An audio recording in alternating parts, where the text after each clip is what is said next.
What we are seeing today, on the contrary, is, again, a massive government propaganda which says the contrary. Government today is engaged in a massive war on fathers. With the exception, and again I'll make a broad statement, but I've never been contradicted on this, with the exception of convicted criminals, there is no group today in America that has fewer rights than fathers.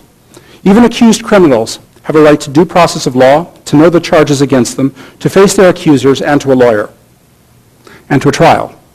A father can be deprived of his children, his home, his life savings, and his freedom with none of these constitutional protections. One can run point by point down the Bill of Rights and other civil liberties protections in the Constitution, and there is not a single article that is not routinely violated by the family courts and other government agencies of this country against fathers. And by the way, everything I say includes non-custodial mothers in many cases as well.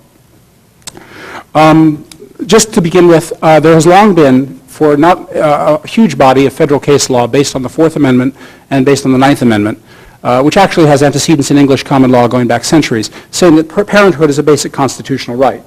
Parenthood is an essential right, according to federal case law, far more precious than property rights, undeniably warrants deference, and absent powerful countervailing interest, protection.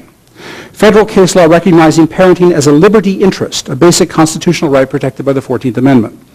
As recently as June 2000, the Supreme Court reiterated the principle that parental rights are absolute. Byron Wright said that there is a realm of family life which the state cannot enter, and that for centuries it has been a canon of law that parents speak for their minor children. That's Potter Stewart. I mention these because family courts act simply as if this case law doesn't exist. Federal courts routinely remove children from parents, mostly fathers, who have done absolutely nothing wrong and are not even accused of any wrongdoing.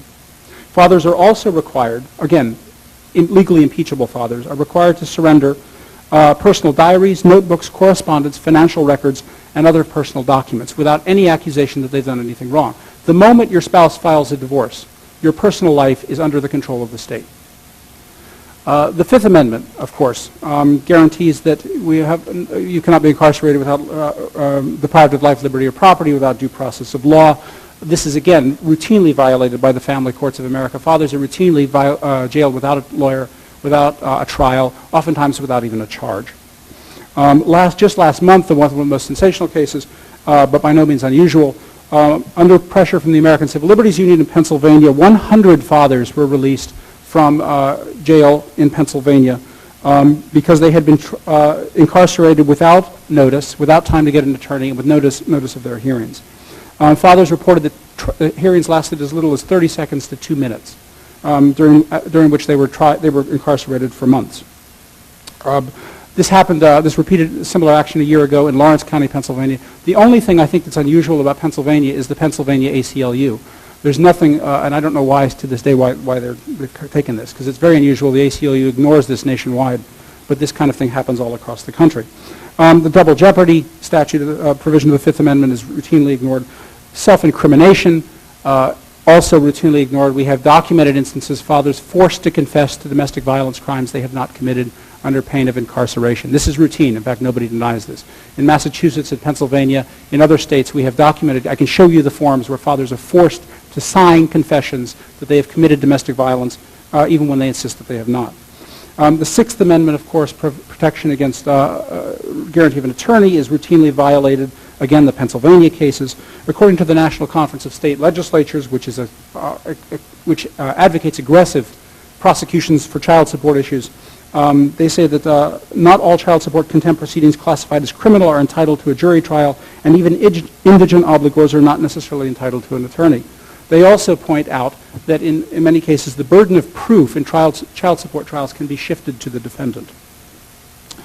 The 10th Amendment, which guarantees certain provisions to the state, has been routinely violated in this country. The Violence Against Women Act, partially struck down on 10th Amendment grounds as a result of a federal suit, nevertheless remains intact. There is no there's no constitutional justification for federal involvement in domestic violence at all.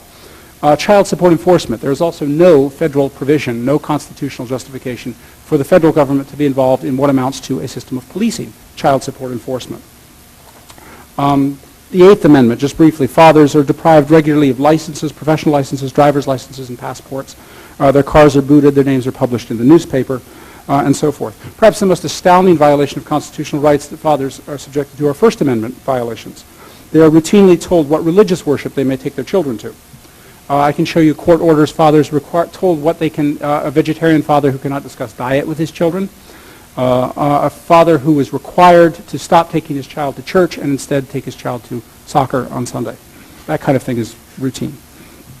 In many jurisdictions in this country and in other countries, it is a crime to criticize family court judges.